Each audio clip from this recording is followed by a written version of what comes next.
إطار برنامج أنشطتها الهادف إلى تفعيل تربية التلاميذ على روح المواطنة واستحضار الصفحات المجيدة من تاريخ وطننا العزيز، نظمت صباح هذا اليوم 3 نوفمبر 2023 مؤسسة أجيال زيلس للتعليم الخصوصي بأصيلة أمام مكتبة بندر بن سلطان احتفالية بمناسبة تخليد الشعب المغربي للذكرى 48 لانطلاق المسيرة الخضراء المضفرة. وتخلل الحفل التربوي أنشطة تربوية وتحسيسية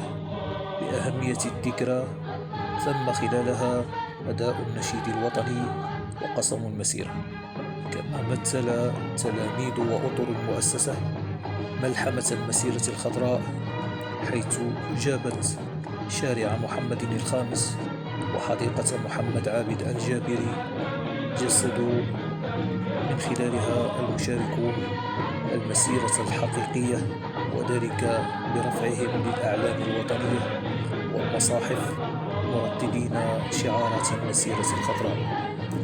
وتجسد هذه الاحتفالية بذكرى المسيرة الخضراء المضفرة التي أبدعتها عبقرية الراحل جلالة المغفور له الحسن الثاني أروع صور التلاحم بين العرش العلوي والشعب المغربي، التي ستظل منقوشة بمداد من ذهب للذاكرة الحية للمغرب الذي يواصل مسيرته المباركة نحو مدارج التقدم والرخاء تحت القيادة الرشيدة لصاحب الجلالة الملك محمد السادس نصره الله وبيده.